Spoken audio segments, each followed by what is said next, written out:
तो राजा ने जब देखा कि कन्या जो है मांगने लगी, तो उन्होंने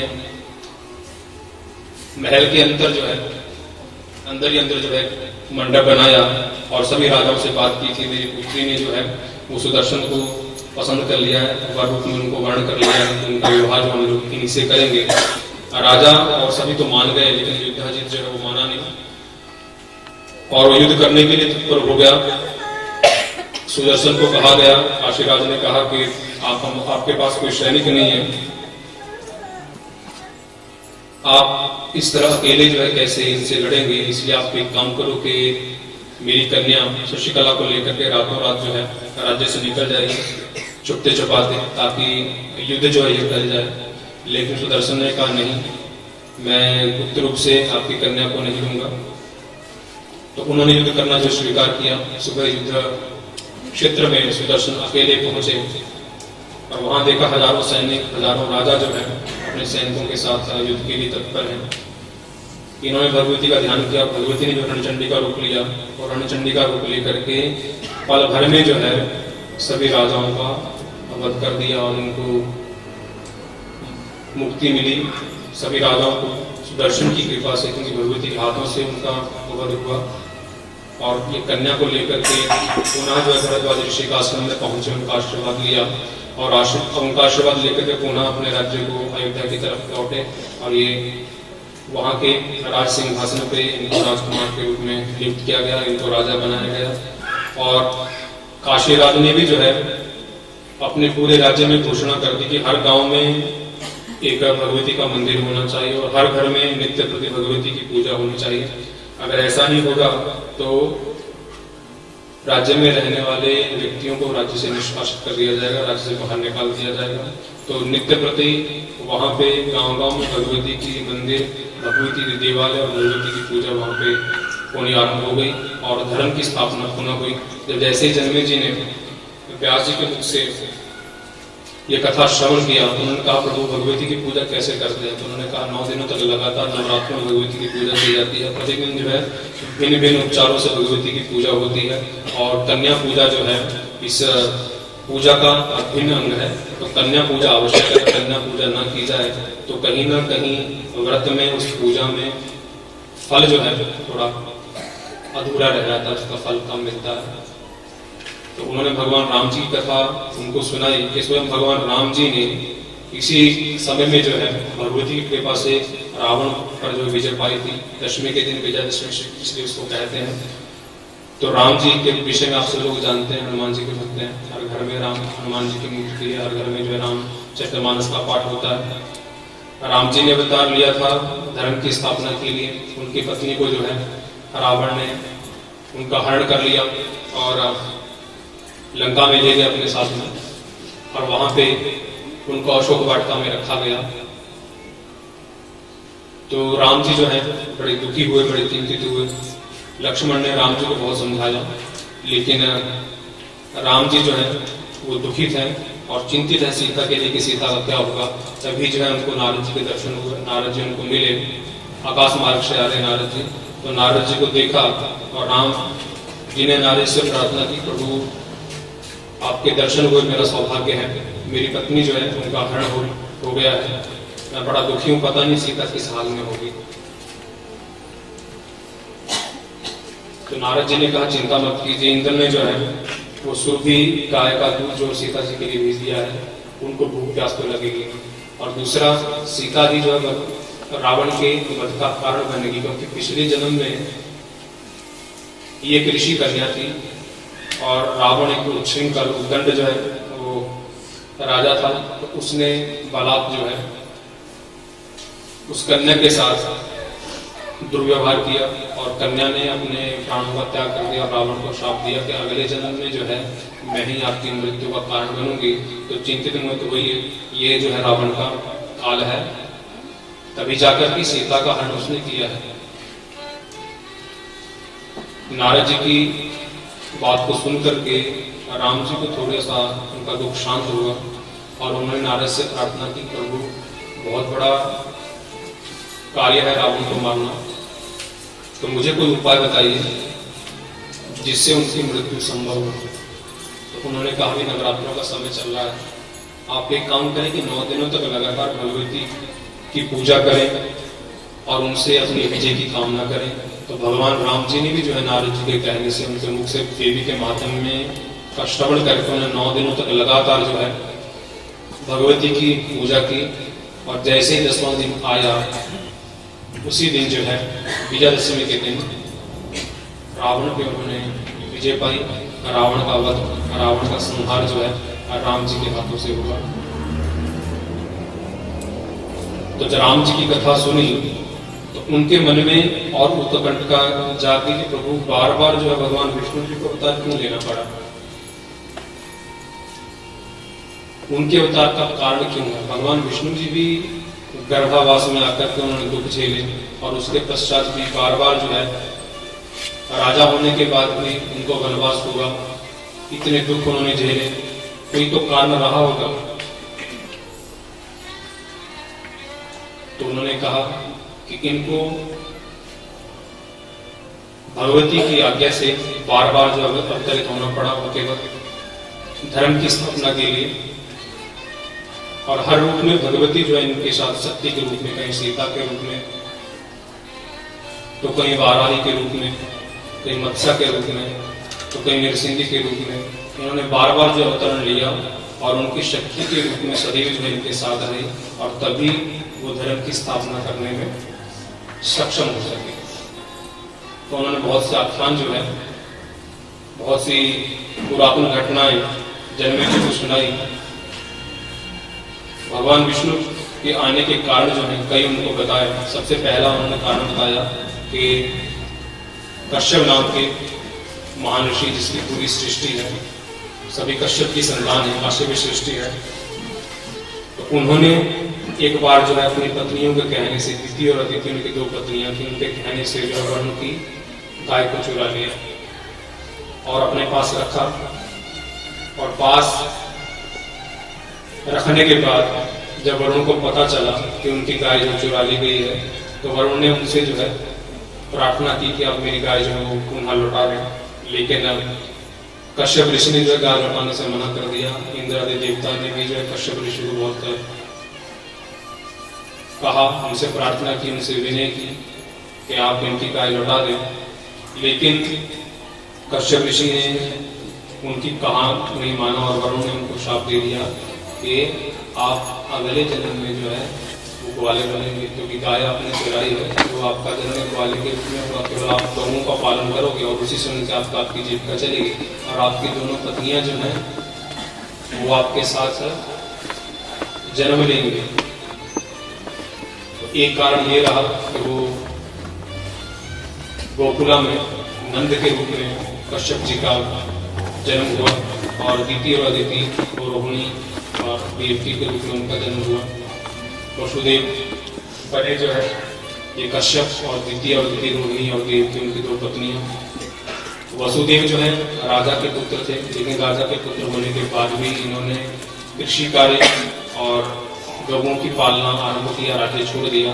तो उग्रसेन के पुत्र कंस को जो है वो राजा बनाया गया। और दूसरा कारण रहा दिति का दिति को साथ। दिति जो है वो दैत्यों की और अदिति जो देवताओं की माता है। तो दिति को जो है इंद्र जैसा पुत्र मिला और दिति के कोई संतान नहीं थी, तो उन्होंने भी कश्यप ऋषि से प्रार्थना की कि आप मुझे भी इंद्र जैसी संतान चाहिए, जैसा इंद्र स्वर्ग का राजा है उस तरीके से मुझे भी एक अच्छी संतान हो, मेरी इच्छा मेरे घर में बालक हो। तो उन्होंने उनको जो है भगवती की आराधना करने का उपाय बता, भगवती की आराधना की और भगवती की कृपा से उनको संतान का योग बना। उन्होंने गर्भ धारण किया। अब जो है अदिति को ईर्ष्या हो गई कि ऐसा न हो कि इसकी जो संतान हो वो इंद्र से भी आगे सूर्य हो और वो कहीं इंद्र का राज्य न छीन ले, इंद्र को सिंहासन से च्युत न कर दे, कहीं गिरा न दे। तो मन में वैर आ गया। तो उन्होंने इंद्र से गुप्त रूप में कहा कि आप एक काम करो कि इनके पुत्र की हत्या कर दो, इनका पुत्र जन्म न ले, कुछ ऐसी योजना बनाई। तो इंद्र ने क्या किया कि झूठ मूठ में जो है वो दीति की सेवा में लग गए और योग रूप से उनके गर्भ में जो है उन्होंने प्रवेश किया और गर्भ में प्रवेश करने के बाद जो अपने वज्र से उनके गर्भ को काट दिया। पहले 7 टुकड़े किए, जब उन्होंने हाहाकार करने शुरू की तो उनके और 7 टुकड़े कर दिए, तो पूरे 49 जो मधुगण कहलाए। तो दीति ने को जब पता चला कि इंद्र ने जो है उनके पुत्र की गर्भ में ही हत्या कर दी, तो उन्होंने उनको श्राप दे दिया कि अगले जन्म में, क्योंकि माँ ने कहा था, दीति ने कहा था, माँ का दोष ज्यादा था, पुत्र का कम था, तो उन्होंने कहा कि ये अगले जन्म में जो है जब पैदा होंगी तो इनके 7 बच्चों का वध होगा। इसी कारण से जब कंस के कारावास में देवकी और वसुदेव बंद थे तो उनके 6 पुत्रों का वध कंस के द्वारा हुआ। अंतिम 2 जो है बलराम और कृष्ण, ये 2 अवशेष बचे थे। और एक और जो है इसका कारण था भगवान विष्णु का कृष्ण रूप में आने का। नर और नारायण, ये 2 भगवान विष्णु जी के अंश से उत्पन्न हुए और बद्रिकाश्रम में ये दोनों जो है तप किया करते थे। तो इनके तप को देख करके इंद्र को ये शंका होने लगी, कि संशय होने लगा, होना हो ये राज्य स्वर्ग की प्राप्ति के लिए ये तप कर रहे हैं। तो उनके तप में व्यवधान डालने के लिए उन्होंने जो है अप्सराओं को भेज दिया और उसके साथ साथ में 16,000 सेविका उनके साथ में, रंभा, मेनका आदि सुंदर सुंदर अप्सराएं जो है उनको मोहित करने के लिए पहुंची और बहुत ज्यादा मोहित करने का प्रयास उन्होंने किया। कामदेव ने भी अपना पूरा प्रयत्न किया, लेकिन उन दोनों भगवान के अंशों को, नर और नारायण को, वो मोहित करने में सक्षम नहीं हो पाए। तो जैसे वो समाधि से जगे, उन्होंने अपने जंघाओं से जो है उर्वशी, उनसे भी सुंदर एक अप्सरा उनकी जंघों से प्रकट हो गई नर के, और उन्होंने अप्सरा उनको दे दी। उन्होंने कहा हमें अप्सराओं से कोई अर्थ नहीं है, क्योंकि हम तो केवल, हमारी इच्छा केवल तप किया और हमें मुक्ति चाहिए, हमें सिंहासन नहीं चाहिए। या तो अप्सरा इंद्र को जाके दे दो। तो जो 16,000 सेविका उनके साथ आई थी, उन्होंने कहा अप्सरा तो इनको मिल जाएगी, लेकिन हम लोग केवल आपकी सेवा करेंगे और हमारी इच्छा है कि हम आप ही हमारे पति रूप में आप हमें प्राप्त करें। एक कारण ये भी रहा था कि अगले जन्म में नर और नारायण ने जो है उनसे ये प्रतिज्ञा ली कि अगले जन्म में मैं कृष्ण रूप में अवतरित होऊंगा, तो आपको पत्नी रूप में, आप सभी को पत्नी रूप में वर्ण करूंगा। इसीलिए भगवान श्री कृष्ण की 16,000 रानियां थी, 8 जो है पटरानियां और 16,000 उनकी रानियां, यही जो है वो सेविकाएं थी। और अगले जन्म में नर जो है वो अर्जुन और नारायण भगवान श्री कृष्ण के रूप में अवतरित हुए। और चौथा कारण था ऋषि भृगु का श्राप। भृगु ने जो है भगवान विष्णु जी को श्राप दिया था कि आपको बार बार जो है वो गर्भवास का दुख जो है वो झेलना पड़ेगा और बार बार जो है आपको आपकी पत्नी से वियोग होता रहेगा।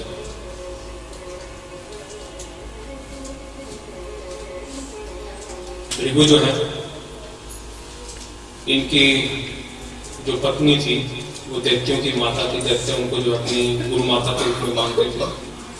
तो भगवान विष्णु जी ने जो है इंद्र की रक्षा के लिए एक समय जो है उनके द्वारा उनकी पत्नी का वध हो गया, और उसी वध के कारण जो है एक ब्राह्मणी स्त्री की हत्या जो भगवान विष्णु से हो गई, स्त्री हत्या का दोष उनको लगा। तो भगवान विष्णु जी को भृगु जी ने शाप दे दिया कि जिस तरीके से आपने मेरी पत्नी की हत्या की, उसी तरीके से आपको भी जो बार बार कभी राम के रूप में, कभी कृष्ण के रूप में, कहीं ना कहीं किसी न किसी रूप में आपको अपनी स्त्री से जो है वो वियोग आपका होगा। आपको स्त्री का दुख जो झेलना पड़ेगा और बार बार आपको इस धराधाम पे आना पड़ेगा। और चौथा कारण ये भगवान विष्णु जी का बार बार जो अवतरित होना। भगवान राम जो है सूर्य कुल में पैदा हुए, सूर्य वंश का वर्णन वेदव्यास जी ने किया, और चंद्र वंश में भगवान श्री कृष्ण। तो देवकी और वसुदेव के यहाँ भगवान श्री कृष्ण जी का अवतार हुआ, और उन्होंने बहुत सी लीलाएं वहां पे की, बहुत से असुरों का वध जो है उनके हाथों से हुआ, और पुनः जो है उनके द्वारा धर्म की स्थापना हुई। तो बोलिए मादी भवानी की जगत जननी मां जानकी भवानी की। हम हर कथा आपको सूक्ष्म रूप में सुनाएंगे, हम ज्यादा उसके भीतर नहीं जाएंगे क्योंकि समय इतना कम होता है कि कथा अगर हम विस्तृत करें तो कथा तो बहुत बड़ी है, इतनी बड़ी कथा है कि अगर लोग एक दिन भी अगर भगवान कृष्ण की कथा लेके चले तो एक दिन तो क्या हो सकता है, कई दिन जो है वो कथा में निकल जाए। अगर भगवान राम की कथा को लेके चले तो कई दिन उस कथा में निकल जाए। तो जो हमारे पुराणों का जो नियम है कि वंश का वर्णन हम लोग सूक्ष्म रूप से करेंगे, जो नियम है। तो भगवान श्री कृष्ण जी का जन्म हुआ वसुदेव और देवकी के यहाँ, और कृष्ण पक्ष भाद्र पक्ष की अष्टमी के दिन, और चारों तरफ बड़ा आनंद का आनंद ही आनंद था। और वहां से भगवान श्री कृष्ण जी को गोकुला में ले गए। उनकी जितनी भी बेड़ियां थी वो सारी खुल गई, क्योंकि जिसके जीवन में भगवान आ जाते हैं उसके जीवन में कभी भी कोई मोह माया होती नहीं। जिसके जीवन में भगवान नहीं है उसके जीवन में मोह माया है, और जिसके घर में भगवान आ गए उसके जीवन में कभी मोह माया हो ही नहीं सकती है।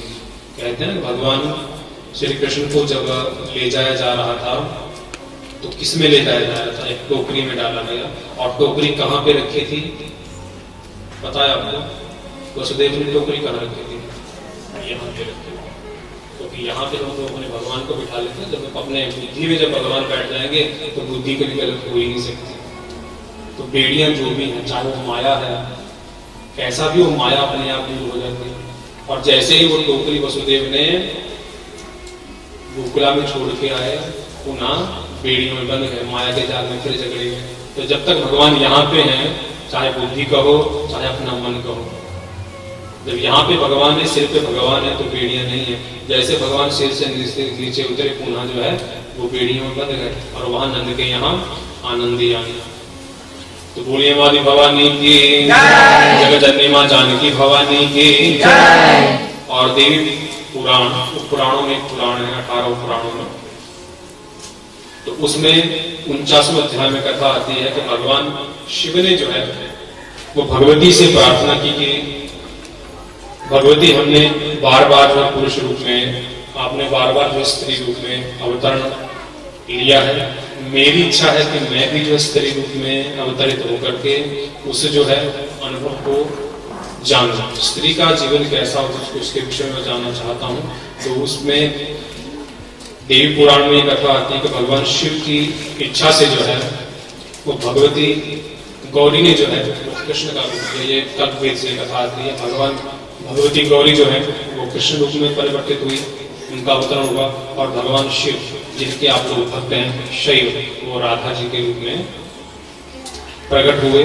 तो बोलिए मां राधा रानी की जगत जननी मां जानकी भवानी की। तो जैसे ही जो भगवान श्री कृष्ण का जन्म हुआ तो जितने भी गोकुल के वासी थे वहां पे आनंद ही आनंद बरसना आरंभ हो गया, और सभी गोप वाले जो है भगवान कृष्ण को देखने के लिए आनंद मगन हो गए। फिर भगवान कृष्ण को देखने के लिए नंद के यहाँ उनकी हाजिरी होनी आरंभ हो गई।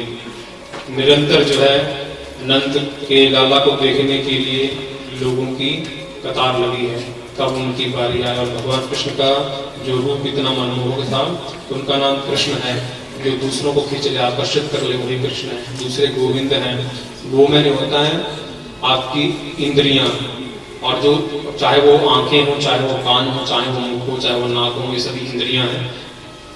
उन इंद्रियों के द्वारा जिनकी सदा जिनकी सदा पूजा होती है वो है गोविंद। और गोपाल में वो भी इंद्रियां, पाल वो भी इंद्रियों की पालना करते हैं, वो भी है गोपाल। तो ऐसे गोपाल, ऐसे गोविंद को देखने के लिए पूरे गोकुल के लोग जो हैं वो नंद बाबा के घर में एकत्रित हुए। तो भोलेनाथ कहाँ पीछे रहते, तो भोलेनाथ जी भी उनको देखने के लिए कैलाश छोड़ करके वहां गोकुला में आए और जो है एक जोगी का रूप लिया और जोगी का रूप लेकर के गोकुला में पहुंचे और यशोदा माँ से कहते हैं कि यशोदा तेरे लाला को देखने के लिए इतने लोग आए हैं, सुना है तेरे लाला बहुत सुंदर है, जिसको एक बार देख ले उसका मन जो है वो मोह लेता है, मेरी इच्छा तेरे लाला को देखूं। उन्होंने कहा आप तो जोगी हो, शरीर पे भस्म रमाई है, गले में इतनी बड़ी बड़ी मालाएं पहनी हैं और आपको देखकर तो मेरा लाला डर जाएगा।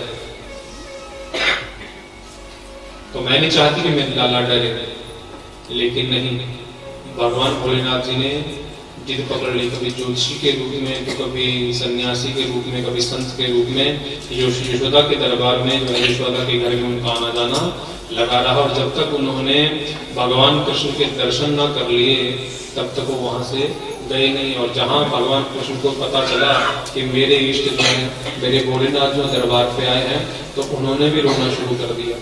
तो वहां से वो चुप नहीं हुए, अंदर भगवान कृष्ण रो रहे हैं और बाहर जो है भोलेनाथ जी उनके दर्शन के लिए तत्पर है, क्योंकि भगवान कृष्ण को भोलेनाथ को अंदर लेके आना था। तो भोले बाबा कहते हैं कि आपका बच्चा रो रहा है, लगता है इसको किसी की नजर लगी है और मैं नजर उतारना जानता हूँ। तो आपका बच्चा तब तक चुप नहीं होगा जब तक इसकी नजर नहीं उतारी जाएगी। तो मैं कोशिश करता हूँ, लेकिन मैं जब तक इसको छूंगा नहीं, जब तक इसको देखूंगा नहीं, तो इसकी नजर कैसे उतारूंगा। तो भगवान भोलेनाथ ने भी जो उनके दर्शन पाने के लिए कितने रूप लिए। तो बोलिए भोलेनाथ महाराज की जय। आप लोगों की आवाज बहुत कम होती है। बोलिए हमारी भवानी की जय। आज गोकुला की गलियों में झूमे जोगी मतवाला, आज गोकुला की गलियों में झूमे जोगी मतवाला, अलग निरंजन खड़ा पुकारे देखो आनंद का लाला, अलग निरंजन खड़ा पुकारे देखो आनंद का लाला। ओम नमः शिवाय, हरि ओम नमः शिवाय, ओम नमः शिवाय, हरि ओम नमः शिवाय। जोगी मतवाला, आज गोकुला की गलियों में जोगी मतवाला, अलग निरंजन खड़ा पुकारे, अलग निरंजन खड़ा पुकारे देखो आनंद का लाला, अलग निरंजन खड़ा पुकारे देखो आनंद का लाला। ओम नमः शिवाय, हरि ओम नमः शिवाय,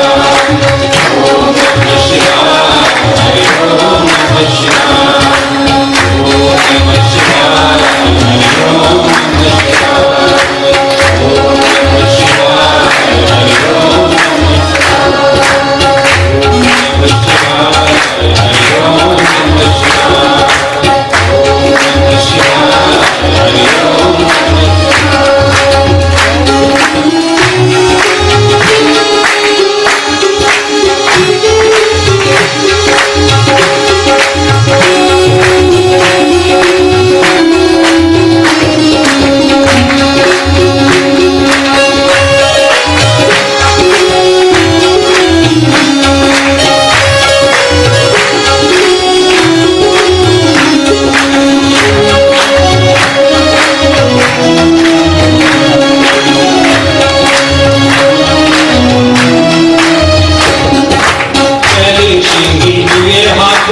और डमरू त्रिशूल लिए, चले सिद्धि लिए हाथ में और डमरू त्रिशूल लिए, चम चम चम चम नाचे जोगी दर्शन मन में चाह लिए, चम चम चम चम नाचे जोगी दर्शन मन में चाह लिए। पग में घुंघरू चम चम गाते, पग में घुंघरू चम चम गाते, हमने जपते हैं माला।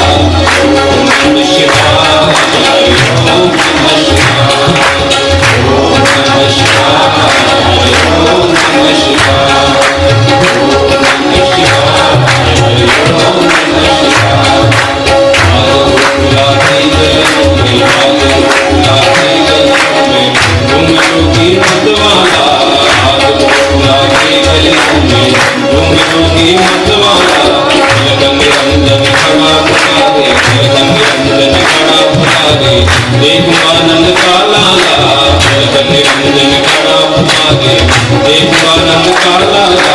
ओम नमः शिवाय, हरि ओम नमः शिवाय,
में गंग विराजे भक्त जनों के मन मोहे मस्तक पर श्री चंद्र विराजे मस्तक पर श्री चंद्र विराजे गल में सरपन की माला ओम नमः शिवाय ओम नमः शिवाय ओम नमः शिवाय ओम नमः शिवाय बादल फुलाती गलियों में बादल फुलाती गलियों में ढूंढ जोगी मतवाला बादल फुलाती गलियों में ढूंढ जोगी मतवाला अलगन निरंजन खड़ा पुकारे अलगन निरंजन खड़ा पुकारे देव आनंद का लाला ओम नमः शिवाय ओम नमः शिवाय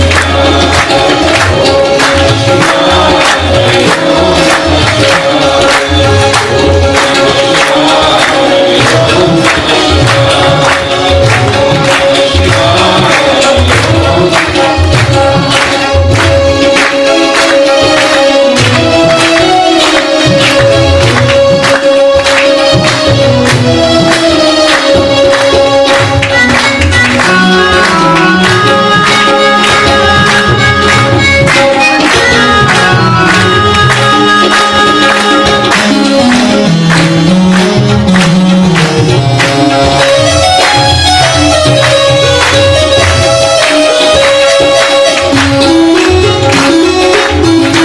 नमः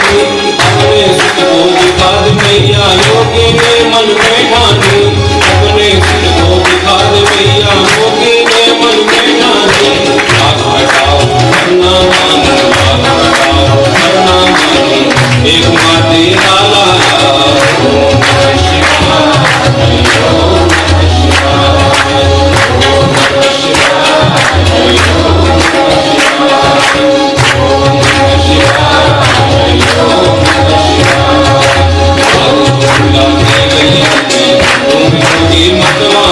ओम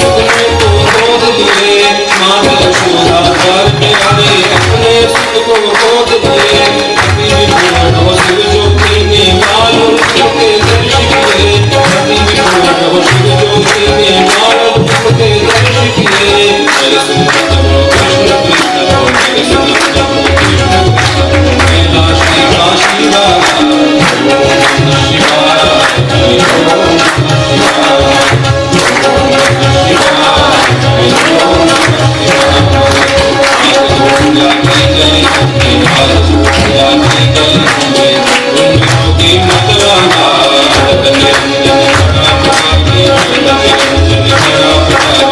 देव आनंद काला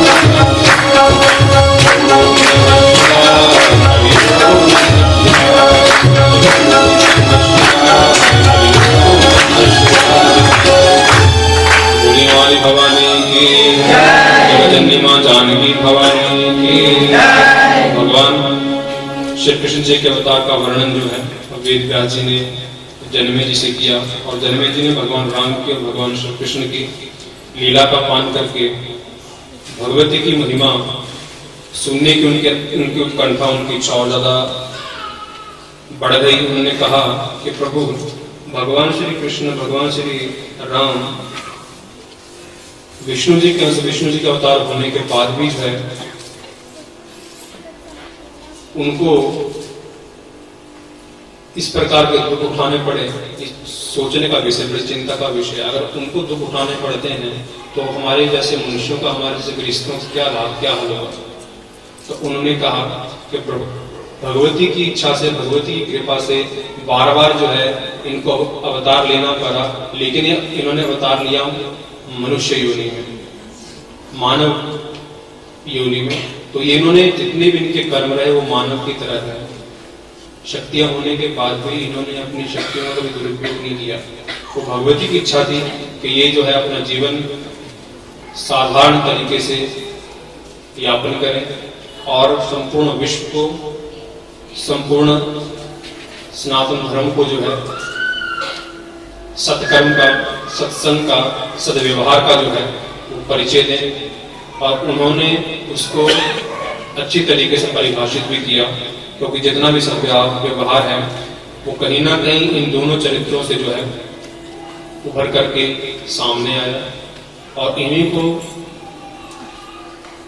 सोचते हुए, इन्हीं का चिंतन करते हुए जितना भी हमारा मानव समाज, जितना भी हमारा सनातन धर्म है, उन्होंने जो है अपने जीवन को इन चरित्रों से उन्नत किया।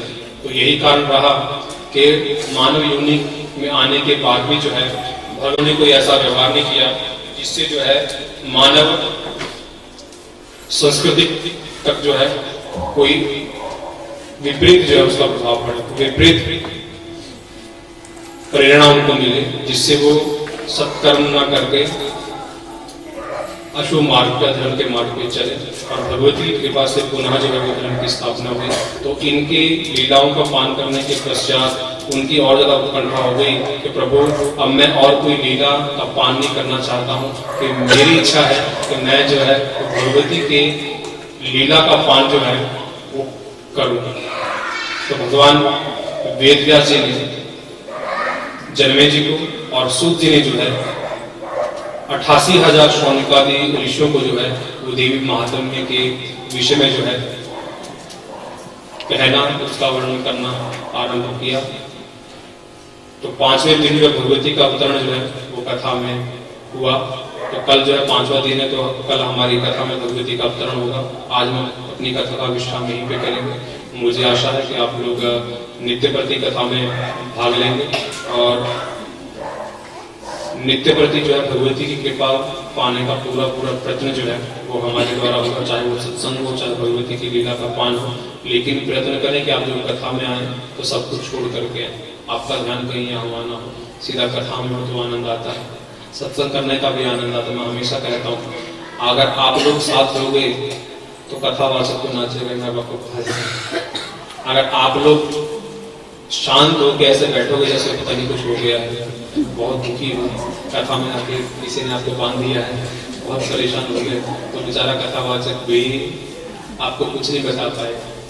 तो वो जो आपके ऐसे चेहरे देखा के बस जाने वाले हैं, पता नहीं कब चले जाएंगे, तो वो सोचेगा कुछ जगह कैसे है। क्योंकि हम अगर सत्संग करते रहेंगे तो कथा कब होगी, है ना। अगर हम लोग 2 घंटे का समय होता है, 1.5 घंटे का समय होता है, बच्चों का एग्जाम चल रहे हैं, परीक्षा चल रहे हैं, हम लोग ज्यादा समय नहीं लेंगे। लेकिन अगर हम लोग 2 घंटे सत्संग ही करते रहेंगे, भजन कीर्तन ही करते रहेंगे, तो आप लोग भगवती की लीला का पान कब करोगे, है ना। मैंने भी कहा कि राम की कथा तो इतनी बड़ी है कि शायद हो सकता है हमारे कई दिन, कई महीने, कई वर्ष निकल जाए। कृष्ण की कथा इतनी बड़ी है कि कई महीने, कई दिन, कई वर्ष व्यतीत हो जाए, लेकिन वैसे सुनने वाला तो होना चाहिए। पाची की वजह से बहुत जल्दी थक जाते हैं। अगर हमारे एक शब्द कहते हैं कि मंदिर, मस्जिद और गुरुद्वारे की वजह से लोगों में फूट पड़ती है। जहाँ मंदिर होता है या मस्जिद होगी या गुरुद्वारा होगा, वहां पे लोगों में भेद होता है, ईर्ष्या होती है। तो कहा यहाँ मंदिर का के शराब खाना खोल दो, मंदिर हटाओ, यहाँ पे शराब खाना खोल दो, यहाँ हिंदू भी आएगा, मुस्लिम भी आएगा, सिख सब आएंगे। देखेंगे आप लोग कहीं होटल बना हो, वहाँ सब लोग जाते हैं। जब मंदिर की बात आती है तो कहता है मैं हिंदू हूँ, मैं मुसलमान हूँ, मैं सिख हूँ। ये बात सच्ची है, आपको देखोगे। आप लोग सुपर मार्केट में जाते हो, वहाँ केवल तो आप देखो तो यहाँ केवल हिंदू आएंगे, यहाँ केवल यहाँ मुसलमान आएंगे, यहाँ केवल सिख आएंगे, यहाँ केवल ईसाई आएंगे, सब लोग जाते हैं। तो कहने का तात्पर्य यही है, कथा हमें यही सिखाती है कि सब जो है ना वो एक है, किसी में भेद नहीं है, लेकिन भेद हमने कर दिया है। तो कोशिश यही रहनी चाहिए हमारी कि हम लोग जो है कथा सुने, और कथा सुनने के बाद हमारे मन में कोई ऐसा भाव पैदा ना हो कि कोई छोटा है कोई बड़ा है, सब एक जैसे है। और अभी जो है चर्चा भी हुई है कि आपके गांव में जो है बहुत बड़ा, जहाँ पे आप लोग बैठे हैं, बहुत बड़ा देवालय बनने जा रहा है। और ये देवालय जो केवल आप लोगों के लिए बनेगा, मंदिर केवल आप लोगों के लिए बनेगा। और हम लोग हर वर्ष इस विषय में चर्चा करते भी आ रहे हैं कि मंदिर आप लोगों के लिए बनेगा और आप लोगों के द्वारा ही बनेगा। तो मुझे आशा है कि अभी कहा गया कि पता नहीं अगले साल शुरू होगा, उससे अगले साल शुरू होगा, अगला साल किसी दिन से कोई पता नहीं। लेकिन मैं कहूँगा आप अगले साल की चिंता मत करो, आप अभी से शुरुआत करो। अभी का शुरुआत का मतलब है अगर आप लोग शुरुआत करोगे तो वो आगे लोग शुरुआत करेंगे, क्योंकि एक व्यक्ति के बस की बात नहीं है। आप सभी लोग मिलजुल के करोगे तो कहीं ना कहीं ये बहुत जल्दी ये मंदिर बन जाएगा। और हम लोग चाहते हैं अगले साल ही आप लोग यहाँ पे उस हॉल में बैठ करके कथा सुने, तो ज़्यादा आनंद है। इसको ज़्यादा डिले मत कीजिए। 7 सालों से 8 सालों से हम लोग कह रहे हैं कि यहाँ पे मंदिर बनना चाहिए, मंदिर बनना चाहिए। लेकिन अब जब ये निर्णय हो गया कि यहाँ पे मंदिर बनेगा तो आप लोग भी अपनी तरफ से कोई कमी मत रखिए। मॉरिशस में कहने सबसे अच्छा और सबसे सुंदर मंदिर होगा, नंबर 1 पहला ये मंदिर होगा। तो मुझे लगता है कि जब आप लोग थोड़ी जल्दी पहल करेंगे थोड़ा जल्दी बनेगा। तो हम लोग चाहते हैं जल्दी से जल्दी हम लोग उसको देखें बनता हुआ, और अगले साल आप लोग यहीं पे अगर बैठ के उस हॉल में उस मंदिर में सुनेंगे तो और भी आनंद आएगा। तो बोली माली भवानी की जय। क्योंकि हमारा जो धर्म है ना, आप लोग कह रहे हैं क्या, बोली आदि भवानी की जय, धर्म की जय। धर्म की जय कैसी होती है? आप कहोगे जय हो गई जय, सब लोग कहते हैं गौ माता की। गाय किसके हैं? गाय किसकी जय करोगे?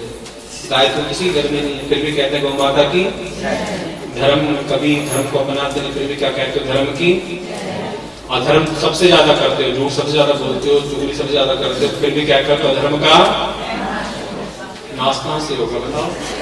नाश तो आप लोग करते ही नहीं है, केवल बोलते हो गौ माता की जय हो। मॉरिशस देश का कल्याण कैसे होगा?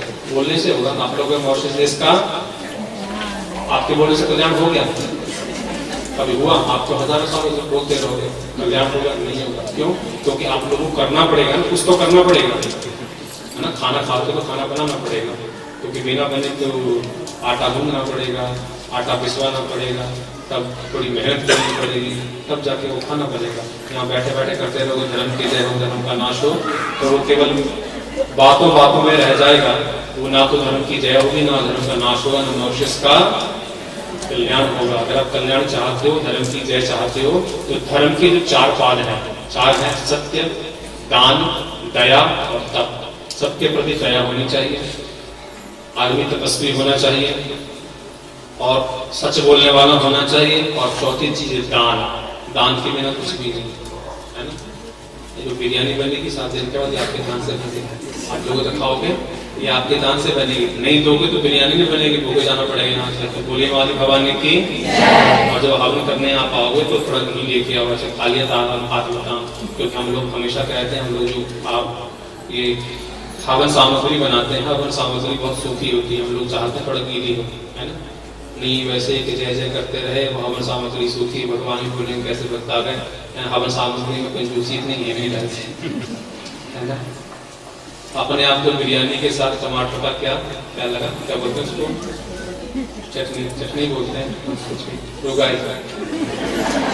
रोगाई के साथ बिरयानी खाते हैं। और हमें जो है सूखे चावल, उसमें थोड़ी हवन सामग्री, थोड़ा सूखा, फिर उसमें घी भी नहीं डालते, सूखा चटनी तो आपने डाली नहीं। तो जब भी खाओ खाली हाथ मत आओ, लेकिन स्पेशली घी लेके आओ, है ना, ताकि उनको भी जो है चटनी अच्छी से मिले, उसको खाना मिले। तो बोलिए मादी भवानी की। इसको बोलते हैं दान। जैसा अपने आप खा दो वैसा भगवान को लगाओ, क्योंकि तभी तो भगवान खुश होंगे। अपने आप तो अपने 7 तरह की सब्जियां, चने की दाल, दाल बड़ी, रुगाई, चावल, पूरी सब खा लिए हम। भगवान को हमारे साथ वो भी सुखी में भगवान को वो लगा के निकल गए, तो वो बात नहीं बनेगी। तो दान जब तक नहीं होगा तब तक ना तो कल्याण होगा, चाहे वो धर्म हो चाहे वो अधर्म हो। धर्म का नाश भी नहीं होगा बोलने से। उसके लिए कर्म करना पड़ेगा, जब करना पड़ेगा तब करना पड़ेगा, दान करना पड़ेगा, तभी हमारा धर्म जो है आगे बढ़ेगा। नहीं तो आप लोग बार बार आओगे और बार बार धर्म की जय हो, धर्म की जय हो, धर्म की जय हो, मॉरिशस देश का कल्याण हो, ये होता रहेगा। लेकिन कल्याण कभी नहीं होगा और जय कभी नहीं होगी। अगर उसकी जय करनी है तो बढ़ चढ़ करके आगे आना पड़ेगा। तो मुझे आशा है कि आप लोग जो है, आप लोगों के प्रति में रहना चाहिए कि जल्दी से जल्दी ये दिवाली जो है हमारे सामने हो और हम अपने धर्म को उन्नत होते हुए जल्दी देखें, उसमें समय ना हो। जितनी जल्दी आप लोग किसी की चुगली करते हो उससे जल्दी आपका मंदिर बनना चाहिए। उसको थोड़ा सा कम कर दो और थोड़ा दान करना शुरू कर दो, तो कहीं ना कहीं जल्दी काम बन जाएगा। तो बोलिए मादी भवानी की, जगतजननी मां जानकी भवानी की। हम लोग आज की आरती के साथ अपनी कथा का विश्राम कर लेंगे। आप सभी लोग अपने अपने स्थान पर खड़े हुए हैं। भाव से आरती के साथ भगवती का विसर्जन हम लोग करेंगे।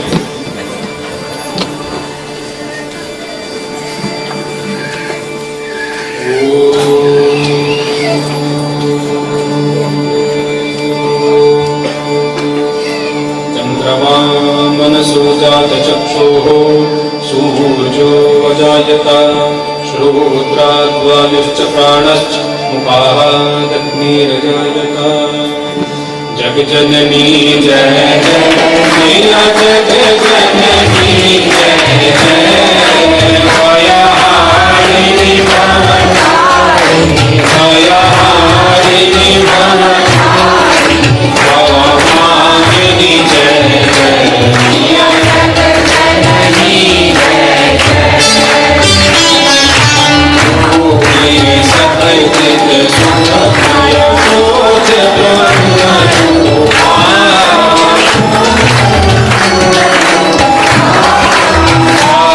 सनातन सुंदर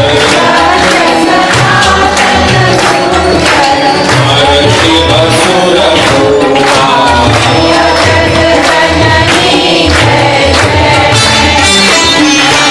आदि अनादि अनादि अविचल अविनाशी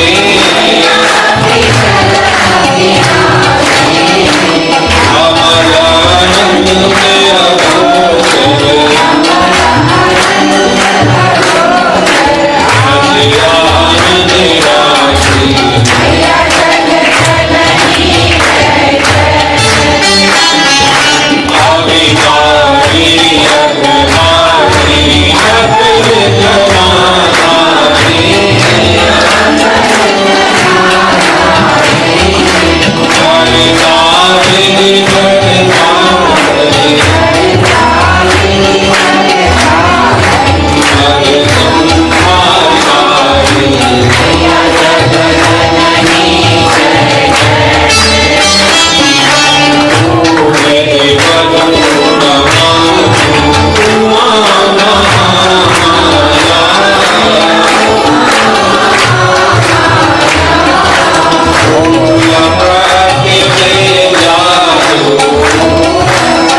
की बाकी आरती के साथ आज की कथा पाठ से आरंभ करेंगे।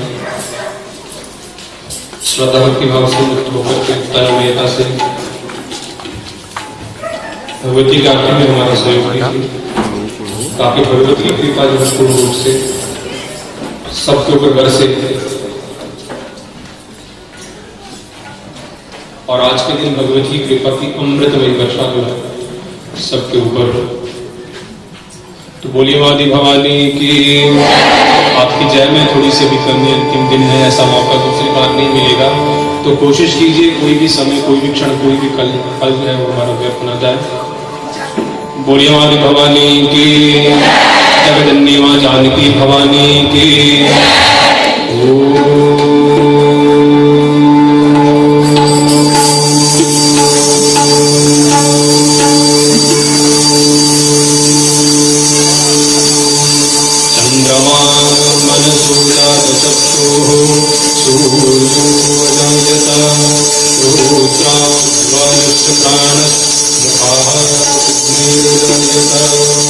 जय अम्बे गौरी मैया जय श्यामा गौरी तुम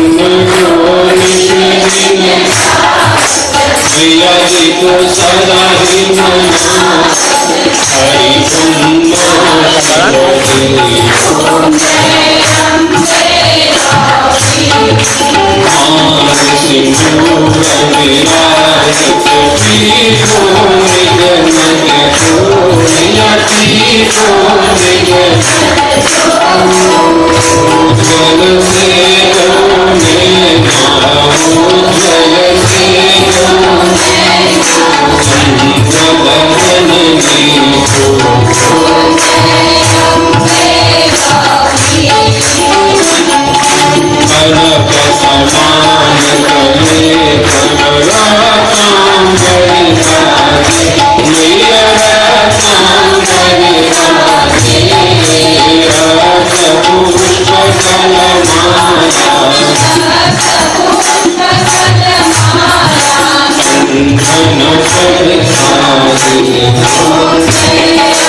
महिषासुर मैया मेरी सास लोचन बिना मन मारी चंद्रमुंड संहारे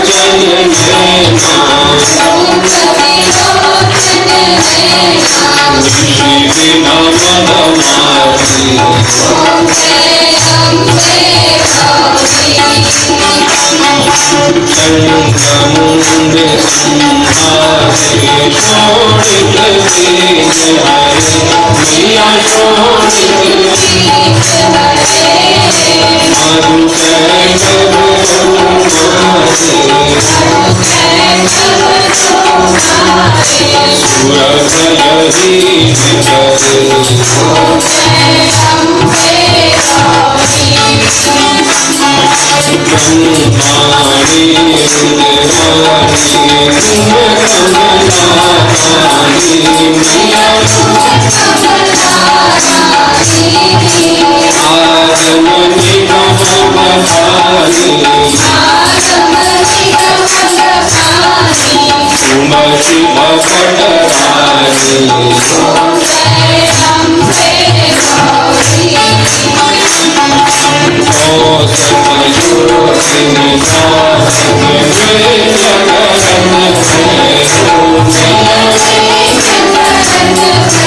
हरे मैया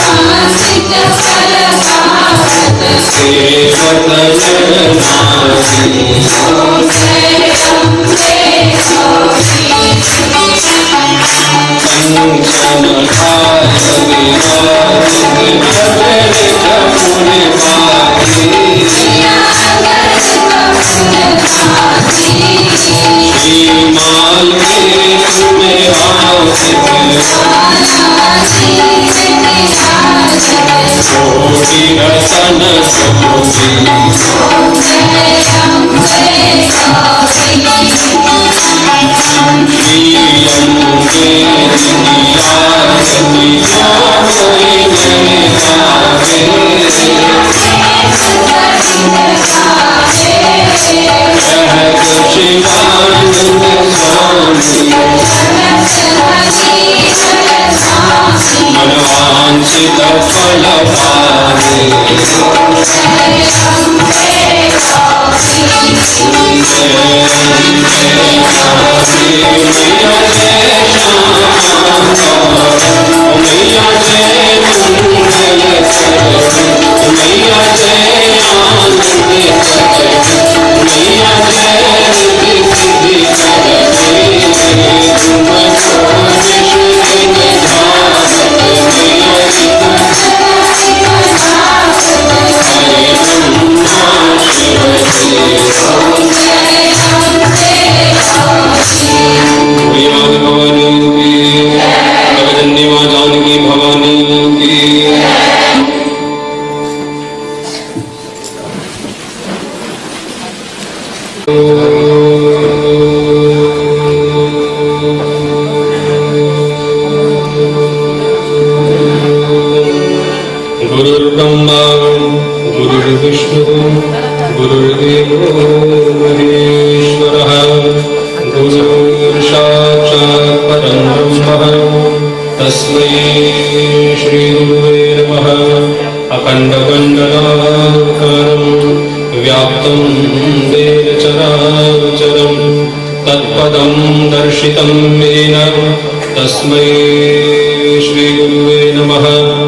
मंगलम भगवान विष्णु मंगलम गरुड़ध्वजः मंगलम पुंडरीकाक्षं मंगलास्तनोहरि वक्रतुंड महाकाय सूर्यकोटि समप्रभा निर्विघ्नं कुरु मे देव सर्वकार्येषु सर्वदा सर्वमङ्गलमाङ्गल्ये दुर्गे देवी नमोऽस्तुते शरणागतरूपाय विश्वोत्पत्त्यादिहेतवे तापत्रयविनाशाय श्रीकृष्णाय वयं नमः दक्षिणे लक्ष्मणो यस्य वामे जनकात्मजा पुरतो मारुतिर्यस्य तं वन्दे रघुनन्दनम् अतुलितबलधामं हैमशैलादेहं अखिलेश्वरी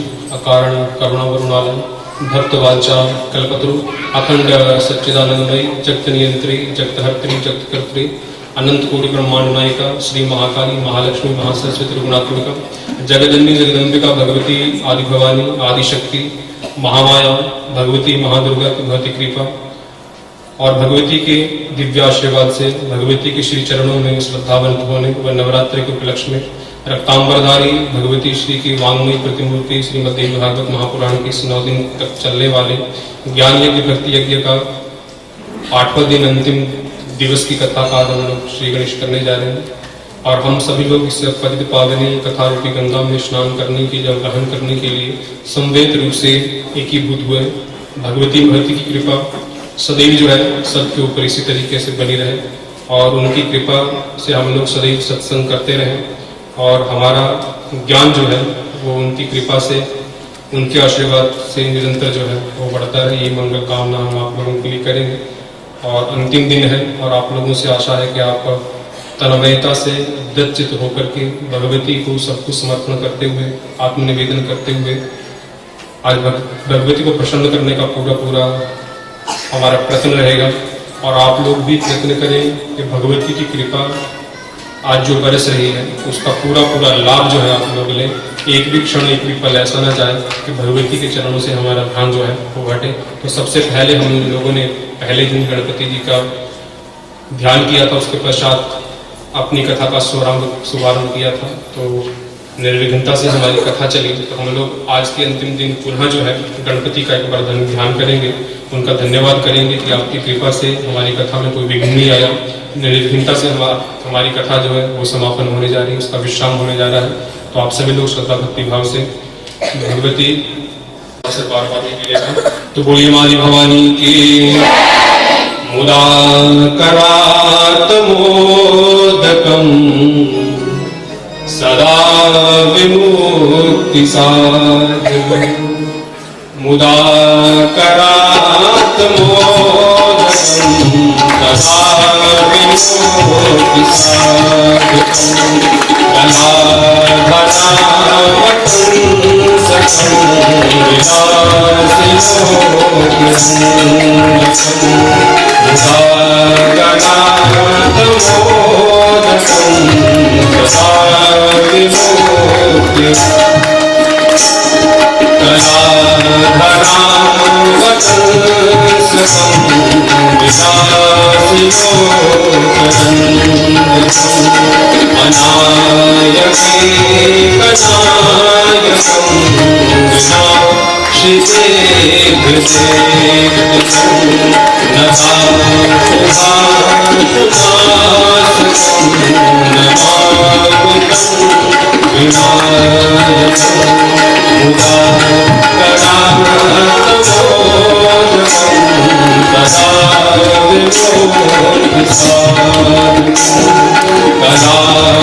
शांत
Sumedh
Hare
मां जानकी भवानी की। तो बड़े सौभाग्य से हम लोग अंतिम दिन में आज कथा में प्रवेश करने जा रहे हैं। कल हमने कथा का समापन किया था कि शुंभ निशुंभ का वध जो है भगवती के हाथों से हुआ और देवताओं का पुनः उद्धार हुआ, पुनः जो उनको स्वर्ग का आसन मिला। और जब हमें शक्ति प्राप्त हो जाती है, हम सब लोग जानते हैं, जब शक्ति किसी को प्राप्त हो जाती है उसको अहंकार, उसको घमंड हो जाता है। जो भी करता है भगवान करता है, लेकिन हम लोग अपना नाम आगे लेते हैं। हम लोग कथा श्रवण कर रहे हैं, कहीं ना कहीं भगवती की कृपा है। भगवती की कृपा ना हो तो कथा में बैठना मुश्किल हो जाए, संभव ना हो। ये भगवती की कृपा है कि हम लोग यहाँ कथा मंडल में बैठ करके उनकी कथा का श्रवण कर रहे हैं। तो एक बार क्या होता है कि ब्रह्मा और विष्णु जी को उन्होंने हलाल नाम का दैत्य था, उनके अत्याचार से काफी वर्षों तक युद्ध किया दैत्यों से, और उनको जो है दैत्यों को बचाया, पुनः जी उनको स्वर्ग का सिंहासन दे दिया। तो उनको ये घमंड हो गया कि हम जो है बड़े शक्तिशाली हैं, अगर हम ना हो तो दैत्यों का उद्धार ना हो। लेकिन वो लोग ये नहीं जानते थे कि ये जो भी हुआ है ये केवल भगवती की कृपा से हुआ है। भगवती की कृपा ना होती, वो शक्ति से वो लोग दैत्यों को जीतने में, दैत्यों को हराने में सक्षम नहीं थे। तो जब उन्होंने जो है उन शक्तियों का, उन देवियों का, लक्ष्मी और भगवती गौरी का जो है उपहास करना आरंभ कर दिया कि अगर हम ना हो तो आपका कोई मूल्य नहीं, हम बड़े अनमोल है। तो भगवती पार्वती और भगवती लक्ष्मी जी ने देखा कि दोनों उनके पति देव जो उनको उपहास कर रहे हैं, तो वो उनको छोड़ करके चली गई। और जब उनको छोड़ के चली गई पार्वती और लक्ष्मी जी, तो शक्तिहीन हो गए। भगवान शिव जो है संहार करने की शक्ति से विहीन हो गए, उनको संहार करने का समर्थ नहीं रहा। और यहाँ भगवान विष्णु जी पालन करने वाले देव हैं, पालन करता है, उनको भी पालन करने की क्षमता नहीं रही, क्योंकि शक्ति से विहीन हो गए। अब ना तो पालन हो रहा, न संहार हो रहा, सृष्टि का क्रम जो है वो बदल गया, प्रकृति में व्यवधान आरंभ हो गया। तो सभी देवता इकट्ठे हुए ब्रह्मा जी के पास गए और ब्रह्मा जी से प्रार्थना की, प्रभु ना तो सृष्टि का पालन हो रहा है उचित प्रकार से, और ना ही सृष्टि का संहार हो रहा है, कोई उपाय करें। नहीं ऐसा ना हो कि हम और ज्यादा मुश्किल में, और ज्यादा मुसीबत जो हमारे ऊपर आ जाए और हम लोग राज्य के साथ साथ इन दोनों देवों को भी अपने हाथों से खो दें। तो उन्होंने भगवती की आराधना करने का उपाय बताया और अपने जितने भी उनके मानस पुत्र थे दक्षादि, उनको कहा कि आप जाकर के भगवती की उपासना करो हिमालय पर्वत पे। तो सभी दक्षादि देवता जो हिमालय पर्वत पे पहुंचते हैं और वहां पे जाकर के उन्होंने देवी भगवती की उपासना करना आरंभ किया, तप करना आरंभ किया। काफी दिनों तक उन्होंने तप किया और तप के पश्चात भगवती के दर्शन उनको हुए और उन्होंने जो है दक्ष को वरदान दिया। दोनों शक्तियां ब्रह्मा विष्णु को मिली और उन्होंने दक्ष को ये भी वरदान दिया कि आने वाले समय में मैं आपके यहाँ में कन्या के रूप में जन्म लूंगी। और समय बीता और भगवती की कृपा से सती जो है वो दक्ष को प्राप्त हुई, दक्ष के यहाँ पुत्री के रूप में उत्पन्न हुई उनकी तप के प्रभाव से। और उस तप के प्रभाव से सती जो है उनको मिली, उनका उद्धार भगवती ने किया, कन्या के रूप में उनके घर में आई। नित्य प्रति जो कन्या बढ़ती गई और वो भी तन्मयता से अपनी बच्ची की सेवा में लगे रहे, प्रतिदिन उनकी सेवा करते थे। लेकिन एक दिन क्या हुआ कि दुर्वासा ऋषि ने भगवती की पूजा की, तो भगवती की कृपा से उनको एक फूल की माला, उनके गले की माला उनको उन्होंने आशीर्वाद के रूप में दी। और जो भगवती गले में हार होगा उसकी महिमा तो अनुपम ही होगी, अतुलनीय होगी, प्रशंसनीय होगी, उसका हम लोग तुलना नहीं कर सकते हैं। तो दुर्वासा ऋषि जब दक्ष के राज्य में पहुंचे, उन्होंने देखा इनके गले में बड़ी सुंदर माला है, बड़ी खुशबू है, भंवरे इनकी माला के चारों तरफ घूम रहे। तो उन्होंने कहा कि प्रभु ये माला हमें दे दे। तो उन्होंने जो है वो माला उनको दे दी और उन्होंने उस माला का सम्मान नहीं किया, उसको जाकर के अपने शयन कक्ष में जाकर के रख दिया। और वहां पे जहां पे लोग सोते थे ऐसे बैठ के उसको रख दिया, ऐसे बिस्तर पे उसको रख दिया, ऐसे शयन कक्ष में उसका रख दिया। दुर्वासा ने उनको साथ दे दिया आपकी बुद्धि जो है ना वो भ्रष्ट हो जाएगी। और उसी बुद्धि के भ्रष्ट से उनका वैर हो गया भगवान शिव और सती से। और जब उन्होंने अपने घर में यज्ञ किया तो ना तो सती को बुलाया और भगवान शिव को बुलाया, लेकिन भगवती सती जो है भगवान शिव के मना करने पे भी यज्ञ में आई, यज्ञ में पहुंची। और यज्ञ में आने के बाद जो है उनके पिता दक्ष ने उनका सम्मान भी नहीं किया, ना तो उनके पति के लिए कोई स्थान दिया और ना ही उनको स्थान दिया। उनका निरादर किया तो योगाग्नि से भगवती सती ने अपने शरीर को की आहुति जो है यज्ञ कुंड में दे दी। और जैसे भगवान भोलेनाथ को पता चला कि भगवती सती ने यज्ञ कुंड में अपनी आहुति दे दी है, तो वो बड़े विचलित हो गए और भगवती सती को देखने के लिए उस यज्ञ कक्ष में, उस यज्ञ स्थान पे पहुंचे, यज्ञ मंडल पे पहुंचे। और सभी देव भगवान शिव बिल्कुल पागलों की तरह उनका व्यवहार हो गया। वो सब सुध बुद्ध जो है खो बैठे जब उन्होंने पार्वती का जो वो स्थिर सी शरीर जो है उस यज्ञ मंडप में देखा। जहाँ उनके शरीर गिरे वहां भगवती के शक्तिपीठ की स्थापना हुई।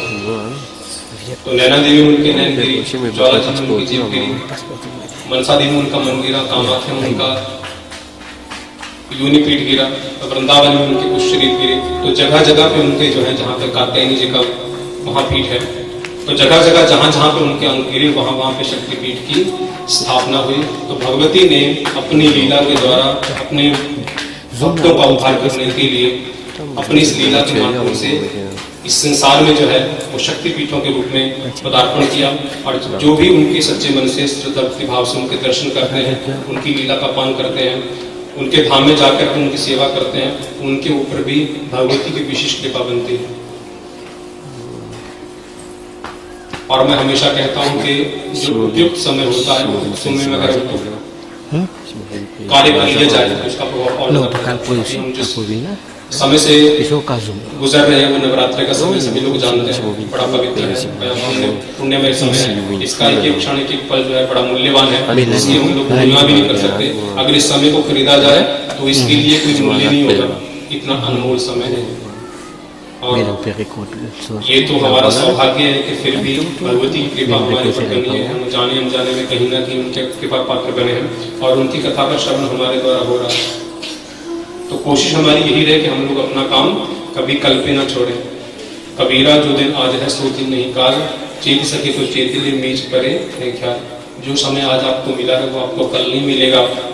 तो अगर जागना है तो आज कर जागोगे तो शायद हो सकता है वो जागना व्यर्थ हो जाएगा। तो ये कल तो समाप्ति है, कल तो अंतिम दिन है। कल अगर जागोगे, कल अगर सत्संग करोगे तो कोई लाभ नहीं मिलेगा। और जो कुछ भी सीखते हो, मैंने पहले भी कहा था, जब भी आप लोग कथा में जाते हो आप अपना अनुभव करो। बोलने वाले बहुत कुछ बोलते हैं, मैं आपको बहुत कुछ बोलूंगा, लेकिन जब तक आप लोग अपना अनुभव नहीं करते हो, अपने अंदर बैठी हुई शक्ति को नहीं जगाते हो, तब तक आपकी कथा सुनना व्यर्थ है। आप लोग जितनी मर्जी कथाओं का श्रवण कर लो, जब तक आप लोग अपना अभ्यास नहीं करते हो तब तक वो कथा का श्रवण व्यर्थ है, बेकार है। एक बार क्या होता है कि किसी गांव में धोबी होता है, बड़ा चतुर धोबी होता है, गांव वालों के कपड़े धोता है और उसका काम बहुत अच्छा होता है। जितने भी गांव के लोग हैं सभी उसके पास कपड़े धुलवाने जाते हैं, दे देते हैं। तो धीरे उसका काम बहुत अच्छा, धीरे धीरे उसका काम बढ़ना शुरू हुआ। तो उसने गधा खरीद लिया, तो काम ज्यादा होता है क्योंकि घोड़े के लिए पैसे नहीं थे, गधा खरीद लिया, चलो काम चलाते हैं गधे से।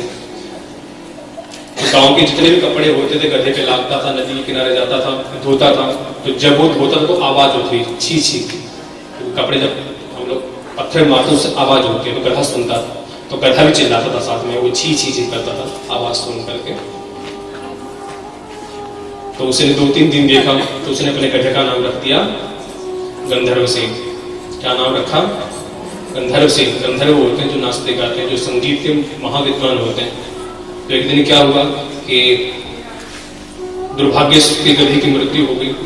तो गांव में जब वो कपड़े लेने के लिए गया, तो वहां के सिर मंडवा लिया, अपनी मूछे मंडवा ली, क्योंकि जब हमारी मृत्यु होती है ना तो पुत्र क्या होता है, अपना सिर और मूछे मंडवा लेता है, पूरा क्लीन हो जाता है। उसने भी अपने गधे के लिए अपनी मूछे और सिर मंडवा लिया। तो गांव में गया, पहले चौधरी मिला। चौधरी ने पूछा, भाई क्या बात है, तूने ये सिर मंडवा लिया, मूछे मंडवा ली, घर में कोई मर गया, पिता नहीं है तेरे? बोलता नहीं, पिता तो जिंदा है लेकिन गंधर्व सिंह मर गए। अब उसको क्या पता गधा गंधर्व सिंह है, नाम है ना, नाम को कौन जानता है। अब नाम तो रख लो शेर सिंह है, और काम हो बिल्ली जैसे, जब काम हो चूहे जैसे, कि थोड़ी सी आहट होनी और शेर सिंह बेड के नीचे, बिस्तर के नीचे। नाम तो शेर सिंह है लेकिन डर इतना चूहे की तरह बैठ के नीचे घुसा है। तो वैसे उसका नाम था। तो किसका नाम रखते? धनवान, धनपत। धन तो है नहीं, है घूम रहा है, भटक रहा है, लेकिन नाम क्या है? धनी राम। धनी और साथ में राम। नाम है राम और काम करता है रावण जैसे। तो नाम रख दे गंधर्व सेन। तब चौधरी ने सोचा गंधर्व सेन कोई बहुत बड़ा विद्वान होगा, कोई बहुत बड़ा महान विद्वान होगा, क्योंकि तानसेन का तो नाम सुना है। तानसेन इतने बड़े विद्वान थे, संगीतज्ञ थे कि जब वो दीपक राग गाए तो दीपक जल उठते थे। ऐसी शक्ति थी उनके गायन में, उनके स्वरों में, उनके रागों में। और साथ में जब मल्हार गाते तो बारिश होती थी, क्योंकि हम जो भी बोलते हैं, मैंने कल भी कहा था, शब्दों में बहुत शक्ति होती है। हमारे मंत्र इसीलिए शक्तिशाली हैं क्योंकि हम लोग उनको छंदोबद्ध तरीके से बोलते हैं। हर मंत्र का बोलने का एक छंद है, जब उसको छंद से बोलते हैं तो शक्ति जो है ना वो अपने आप प्रस्फुटित होती है। तो अगर मंत्र को तरीके से बोला जाए तभी वो प्रभावी से रहा। और हमारे यहाँ जो शास्त्रीय संगीत है उनके विषय में तो यहाँ तक कहा गया है कि बड़े बड़े रोगों की शांति होती है रागों को पढ़ने से या रागों का गायन करने से। एक कुछ राग तो ऐसे जिनका नाम देवताओं के नाम से रखा है, भैरव राग। भगवान भैरव किसके अवतार है? शिव के। जो उसको गाता है उसके ऊपर भगवान शिव की विशेष कृपा बनती है, इसलिए उसको भैरव राग कहते हैं। तो ऐसे ऐसे रागों को गाने वाले तानसेन। और यहाँ तक इसलिए हम लोग सत्संग करते हैं, कथा में सत्संग करने का ये तो महत्व होता है। आप लोग गाओगे तो हो सकता है अगर आपके मुख से एक अच्छा राग निकल गया तो हो सकता है आपकी आधी बीमारी दूर हो जाएगी। ताली क्यों बजाते हैं? ताली ऐसे नहीं बजाते हैं। ताली बजाने से एक तो हमारे हाथों की जो रेखाएं हैं, जो हमारा दुर्भाग्य है वो कटता है, और दूसरा एक्वाप्रेस होता है। शरीर के जो जिन लोगों को हार्ट की प्रॉब्लम होती है, अगर आप लोग किसी डॉक्टर से पूछेंगे या किसी आयुर्वेदिक आचार्य से पूछेंगे तो आपको बताएगा ताली बजाओगे तो हार्ट की जो धमनियां हैं वो काम करना शुरू कर दे, रक्तचाप आपका बढ़ना शुरू हो जाता है। इसीलिए कहा गया है अच्छी राय से ताली। ऐसा नहीं कि ताली हर कैसे बजाती, डॉक्टर की राय से बजाओ, क्योंकि कितनी बजानी है, कितनी मात्रा में बजानी है, कितना ही पता होना चाहिए, ज्यादा भी नहीं कम भी नहीं। तो ऐसा नहीं है सत्संग मत बजाना है, ये तो वैसे कह रहा हूँ। डॉक्टर की राय बाद में लेना नवरात्रों के बाद। अभी आज का दिन है तो अभी आज तो बजानी है। बोलिए माता भवानी की। तो हमारे यहाँ जो लोग सत्संग करते हैं उसका भी कारण है, बीमारी दूर होती है, दुर्भाग्य जाता है। तो जब तानसेन के विषय में उसने सोचा कि तानसेन भी बहुत विद्वान था, बहुत बड़ा गायक था, तो ये भी कोई बहुत बड़ा गायक होगा। तो उसने भी उसको देख के मूछें मंडवा दाढ़ी चौधरी में मंडवा ली। आगे दीवान जी मिल गए। दीवान जी पूछा चौधरी जी क्या हुआ, कोई घर में पिता मर गए आपके, मुझे दाढ़ी मंडवा ली, सिर मंडवा लिया? नहीं जी गंधर्व सेन मर गए। गंधर्व सेन कौन थे? बोलता तो मेरे को पता नहीं, मैंने धोबी से सुना, तो बहुत ही बड़ा विद्वान होगा। अब उसने सोचा गंधर्व सेन मर गया, इतना बड़ा विद्वान था, चलो श्रद्धांजलि दे। उसने भी मूछें दाढ़ी मंडवा ली। आगे गया राजा मिल गए और पूरे गांव के लोगों ने दाढ़ी और मूछें मंडवा ली। जितने भी वहां थे भाई हमारे, सब ने दाढ़ी मूछें मंडवा ली। पता नहीं गंधर्व सेन कोई गधा था नहीं, लेकिन मंडवा ली देख देख। अब राजा के पास गया, राजा ने बोला भाई क्या हो गया? दीवान जी आप तो बड़े रूखे से दिख रहे हैं, इतने खिले खिले आपके सिर पे इतनी उपज थी, आज वो फसल कहाँ कट गई? कहाँ गई वो फसल, वो हरियाली कहाँ गई? मैंने कहा प्रभु गंधर्व सेन मर गए तो हमने अपनी सारी फसल जो है वो उजाड़ दी, उसका दान कर दिया, बड़ा दुख हुआ। गंधर्व सेन मर गए तो राजा ने कोई सोच विचार नहीं किया, उन्होंने भी सिर मुंडवा लिया। राजा भी चंडमुंड बन गए, उनकी पूरी प्रजा चंडमुंड बन गई और पूरा राज्य जो चंडमुंड बन गया स्त्रियों को छोड़ के। तो जब रानी के पास गया तो रानी ने पूछा राजा क्या हुआ, आपके पिता तो अभी जीवित हैं, आप इस सिर मुंडवा के बैठ गए? गंधर्व सेन मर गए। बोलता पता तो करते गंधर्व सेन था कौन, पूछ तो लेते जरा, तो कौन है गंधर्व सेन? मतलब मेरे को तो पता नहीं। दीवान जी ने कहा कोई गंधर्व सेन की मृत्यु हो गई है, तो मुझे बड़ा दुख हुआ, मैंने उसका बहुत बड़ा सन था, मुंडवा लिया बाल।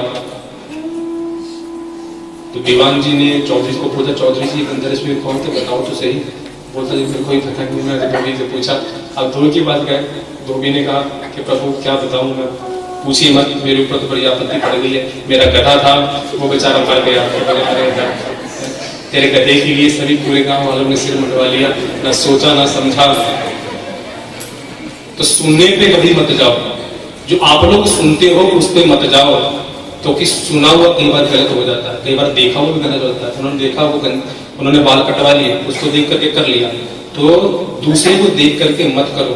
आपका जो अपना अनुभव है, आप जो सुनते हो, आप जिन कथाओं का श्रवण करते हो, कथाओं को श्रवण करने के बाद घर में जाके सोचो, उस पर चिंतन करो, मनन करो। फिर जो मंत्र आपको आपके गुरु ने बताया है, जिससे आपने दीक्षा ली है, उसको आप लोग शुभारंभ करो, उसको करना शुरू करो, उसको जपना शुरू करो। जब वो शक्ति जागनी शुरू होगी वो आपका अपना अनुभव होगा। नहीं ऐसा ना हो कि उस गधे के लिए सभी ने सिर मुंडवा लिया और आप ही देख देख के अपना सिर मुंडवा ले, आपके पास अपना कुछ ना हो, ना तो अपना कोई अनुभव हो और ना ही अपनी कोई शक्ति हो। तो वो शक्ति होगी आपके अपने परिश्रम से। आपको परिश्रम करना पड़ेगा, क्योंकि कबीर जी कहते हैं कि राम नाम औषधि सतगुरु देहि बताए, औषधि खाए वो पथरे ताकि वेद न जाए। कि अगर दवाई खाओगे ना तभी आपकी बीमारी दूर होगी। गुरु ने तो कह दिया, संतों ने तो कह दिया कि राम नाम ऐसी औषधि है कि इसको खाओगे तो सारी परेशानियां, सारे दुख, सारे क्लेश, पाप संताप दूर होंगे। लेकिन गुरु के बताने से वो पूरा नहीं होगा। उस बीमारी को दूर करने के लिए, उन कलेशों को दूर करने के लिए उस औषधि को जो गुरु ने बताई है, जो उनके उपदेश हैं, उसको खाना पड़ेगा, उसको जीवन में लाना पड़ेगा और तरीके से, पथ, नियम से और अनुशासन में रह करके तब जाकर के आपकी जो शरीर की बीमारी है, शरीर की जो दर्द है, वो अपने आप दूर होगी। तो ऐसा नहीं कथा श्रवण किया, 9 दिन तक कथा से सुनी और 10वें दिन फिर पूछ लिया कि सीता राम की क्या थी। 9 दिन तक रामायण सुनी, 10वें दिन पूछते हैं कि सीता राम जी की माता थी। ऐसा ना हो, पता होना चाहिए कि सीता राम जी की क्या थी। तो बोली हमारी भवानी की, जगजननी मां जानकी भवानी की। आपका जो अपना अनुभव है वो आपका है, तो कोशिश कीजिए, आप जो भी सुनते हो उसको जीवन में ढालने का पूरा प्रयत्न करो। आज अंतिम दिन है तो आज तुलसी तक आपको बांटे जाएंगे। तो हम लोग चाहते हैं कि थोड़ा सा तुलसी के महत्व के ऊपर हम लोग थोड़ी सी चर्चा करें। सभी लोग जानते हैं सबके घरों में तुलसी विराजमान है, सभी लोग अपने अपने घरों में तुलसी की पूजा करते हैं। अगला जो महीने आने वाला है कार्तिक का महीना, इस महीने में हम लोग पूरा महीना तुलसी जी की पूजा करते हैं। कार्तिक का महीने में विशेष रूप से तुलसी जी का पूर्णिमा के दिन, जिस दिन आप लोग गंगा स्नान बोलते हो, उस दिन तुलसी जी का अवतार हुआ था। उस दिन वो अवतरित हुई थी और उसी दिन गंगा जी का जन्म भी हुआ था। भगवान कृष्ण और भगवती राधा का गंगा रूप में परिवर्तन उसी दिन हुआ था, क्योंकि उनके गोलोक में, गोधाम में जब भगवान श्री कृष्ण जी अपनी मुरली में जा रहे थे तो उनकी मुरली की धुन को सुनकर के जितने भी देवता थे वो सभी एकत्रित हो गए। भगवान शिव और विष्णु, ब्रह्मा, जितने भी देवता थे स्वर्ग से वहां पर पहुंचे। सभी ने जो उनका साथ देना सत्संग में आरंभ कर दिया। और भोलेनाथ तो जिनकी आप लोग पूजा करते हो वो तो स्वयं जो है बहुत ही बड़े संगीतज्ञ हैं। तो वो उस धुन को सुनकर के इतने ध्यानस्थ हो गए कि उन्होंने गाना आरंभ कर दिया और उनकी उस धुन को सुनकर के, उनके उस स्वर लहरी को सुनकर के भगवान कृष्ण और राधा जो है वो बिल्कुल जलमय हो गए, बिल्कुल जल बन गए। और जब अदृश्य हो गए सभी, जब आंखें खुली तो देखा कि यहाँ राधा कृष्ण भगवान तो नहीं है, कहाँ गए।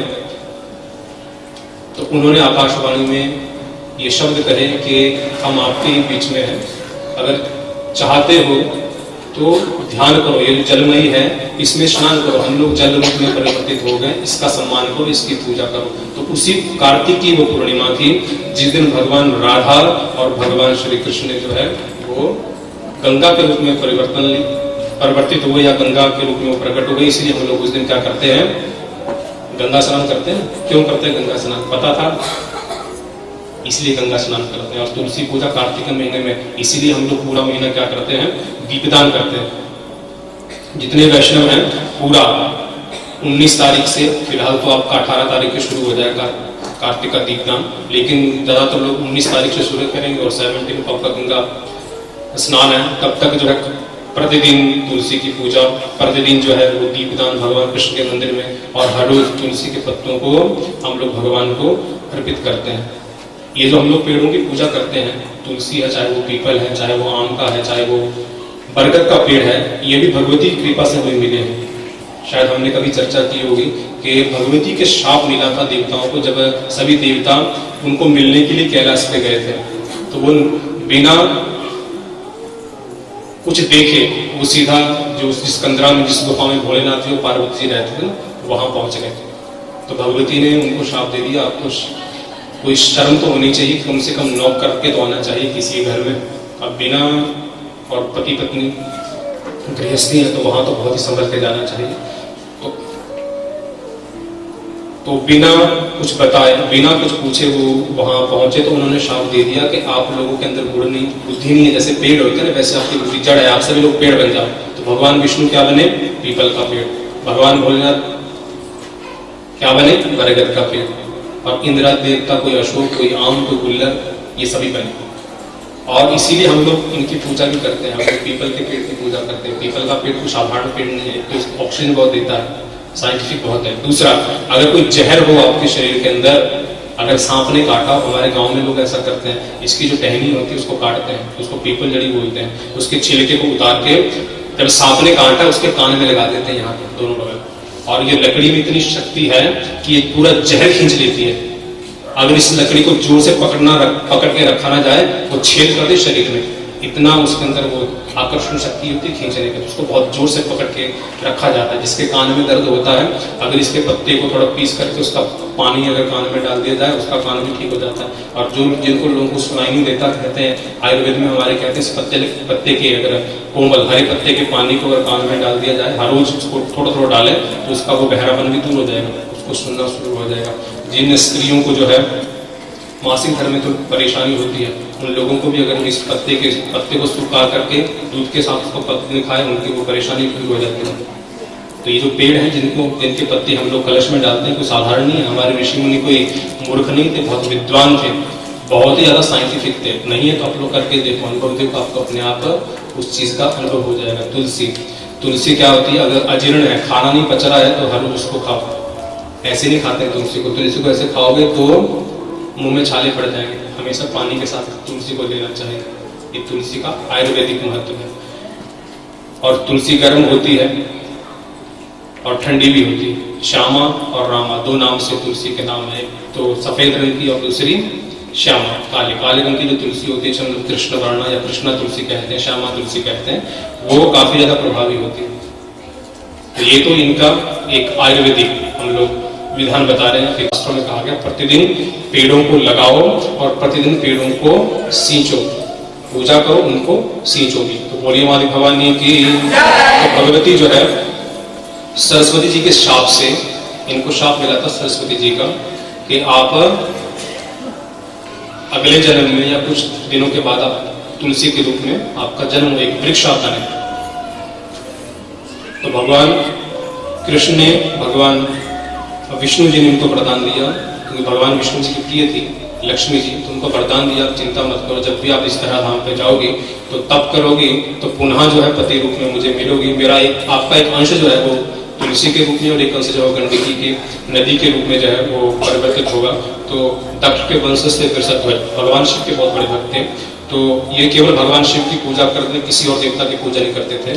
तो इनको भगवान सूर्य ने शाप दे दिया कि आपके पास लक्ष्मी नहीं रहेगी, आप लक्ष्मी से हीन हो जाओगे। तो भगवान शिव को जब पता चला कि उनके इतने बड़े भक्त को सूर्य ने शाप दे दिया, तो अपना त्रिशूल लेके सूर्य के पीछे भाग रहे हैं। अब भगवान शिव का क्रोध ऐसा है, जब क्रोध आता है तो तांडव करते हैं, तांडव होकर पूरे विश्व में प्रलय हो जाती है। तो सूर्य को पता था कि मैंने गलती कर दी कि इनके भक्त को शाप दे दिया श्रीहीन होने का। भगवान शिव उनके पीछे भाग रहे हैं। हमारा दिन और देवताओं के दिन में बहुत अंतर होता है, हमारे वर्षों में होते हैं, देवताओं का दिन होता है। तो भगवान शिव जो है वो इस वृषध्वज के पीछे भाग रहे हैं, इस सूर्य के पीछे भाग रहे हैं। भागते भागते ब्रह्मा लोग पर पहुंचते, ब्रह्मा कहते हैं मेरे वश की बात नहीं, भगवान शिव से भिड़ना, आप आगे जाओ। आगे विष्णु जी के पास जाते हैं। विष्णु जी और भगवान शिव आपस में उनका संबंध बहुत ही ज्यादा अच्छा है, बहुत ही मित्रतापूर्ण है। तो भगवान विष्णु जो है भगवान भोलेनाथ को शांत करते हैं और कहते हैं प्रभु भागते भागते आपके 21 युग बीत चुके हैं, आपका जो भक्त है वो तो उसकी मृत्यु तो हो ही चुकी है, उनके आगे जो पुत्र हैं हरतध्वज उसका भी देहांत हो गया। आगे उनके पुत्र हैं, तो एक धर्मध्वज और दूसरा कुशध्वज। तो कुशध्वज की जो पत्नी थी वो थी मालावती, मालावती की पुत्री भी वेदवती। इसका नाम वेदवती इसलिए पड़ा क्योंकि ये पैदा होते ही वेद के मंत्रों का जप करती थी। तो घर छोड़ करके इनकी इच्छा केवल मंत्रों को जपने के लिए घर छोड़ के ही चली गई और इन्होंने मंत्र जप करना शुरू कर दिया। और पहले ये पुष्कर में इन्होंने तप किया। पुष्कर के बाद इनको भगवान विष्णु जी की कृपा हुई। भगवान विष्णु ने कहा आकाशवाणी में इनको एक वर दिया कि आपको भगवान विष्णु जी जो हैं वो पति रूप में मिलेंगे। तो उन्होंने उस पुष्कर को छोड़कर गंधमादन पर्वत पे तप करने चली गई। वहां पे एक बार रावण आया गंधमादन पर्वत पे और देखा ये कन्या सुंदर है, और कन्या ने जो उनका बड़ा आतिथ्य सत्कार किया, उनकी सेवा की। और उसके पश्चात रावण ने जो उनसे विवाह करने की इच्छा व्यक्त की कि मैं आपसे विवाह करना चाहता हूँ, लेकिन उन्होंने, वो तपस्वी थी, वो तब चाहती थी, भगवान विष्णु को पति रूप में चाहती थी, तो उन्होंने जो है वो पति रूप में रावण को वर्ण करना स्वीकारा नहीं। तो उन्होंने उनसे जबरदस्ती करनी चाहिए, तो उन्होंने रावण को अपनी तपोशक्ति से स्तंभित कर दिया और उनको शाप दिया कि अगले जन्म में मैं ही आपकी मृत्यु का कारण बनूंगी। तो यही वेदवती जब राम जी का अवतार हुआ तो अगले जन्म में बनी सीता। और जब राम जी से सीता का हरण होने वाला था तो उस समय अग्निदेव ब्राह्मण के रूप में इनके पास आए और इनसे कहा कि अब समय आ गया है, आपका अपनी पत्नी से वियोग होगा, तो आप जल्दी से उपाय कीजिए, आपकी जो ये पत्नी है इनको आप अग्निदेव को सौंप दें और ये छाया, अग्निदेव की जो छाया शक्ति इसको साथ में लेके जाए। तो सीता जी को उन्होंने अग्निदेव को सौंप दिया, अग्निमय हो गई और उनकी जो छाया रूप था वो राम जी के साथ रहा। छाया रूप को किसने हरण किया? रावण ने। रावण को पता नहीं छाया रूप है। और जब वहां से लंका से रावण को मार करके दशमी के दिन, कल के दिन जब राम जी वापिस आए, तो जब सीता की परीक्षा हुई, लोग कहते हैं कि सीता की परीक्षा क्यों हुई? परीक्षा नहीं थी, वो तो अग्निदेव से उधार ले रखा था, इसलिए पुनः अग्निदेव को लौटाना था, तो बहाना था, लोगों को दिखाना था। क्या करवाया? लीला से सीता की अग्नि परीक्षा करवाई और जो अग्नि से छाया रूप लिया था अग्नि में चला गया। अगले जन्म में वही सीता, वही अग्नि रूप, वही छाया रूप बनी द्रौपदी के यहाँ पैदा हुई, पांचाली। और जब ये लंका में थी, अशोक वाटिका में थी, तो वहां पे भगवान शिव के मंत्र का जप करती थी भगवती छाया रूपी सीता। तो भगवान शिव तो भोलेनाथ हैं, तो उन्होंने कहा मुझे जल्दी से जल्दी मुझे मेरे पति मिले। तो क्या हुआ, इनके मुंह से 5 बार निकल गया, मुझे पति मिले, मुझे पति मिले, मुझे पति मिले। तो उन्होंने कहा चलो आपके पति मिले। तो अगले जन्म में जब ये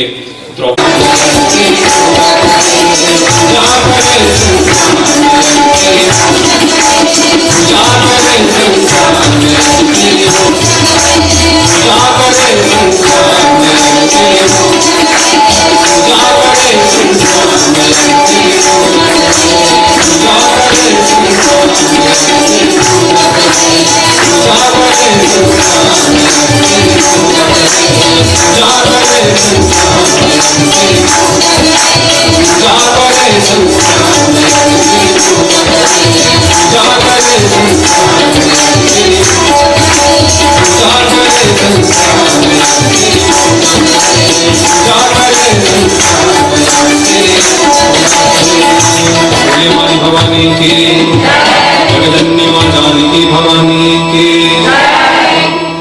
काफी आज के लिए और किया जाए। क्या इच्छा है आप लोगों की? कितने लोग हैं लोग घर जाना चाहते हैं, कितने लोग यहाँ बैठना चाहते हैं? हाथ खड़े कीजिए, झूठ नहीं बोलना है, भगवती के दरबार में बैठे। बोलिए माली भवानी की। सो गए। बोलिए माली भवानी की। सत्संग करना या घर जाना है? भजन करना या भोजन करना है? क्या करोगे? क्या करोगे? अभी है इच्छा। कितने लोगों की इच्छा है जो मस्ती में नाचना चाहते हैं? हाथ खड़ा कीजिए। आप लोगों के हाथ तो दिखाई नहीं दे रहा, बहुत शर्म करते हैं। सत्संग में तो बेशर्म बनना पड़ता है। हाथ खड़े कीजिए जरा, दोनों हाथ खड़े होने चाहिए, बहुत कम हाथ दिखाई दे रहे। शर्म नहीं करनी, हाथ खड़े कीजिए जरा, नहीं दिखाई दे रही। बोले वाली भवानी की, जगदन्नी मां जानकी भवानी की। सुन बरसाने वाली गुलाम तेरो बनवारी, सुन बरसाने वाली गुलाम तेरो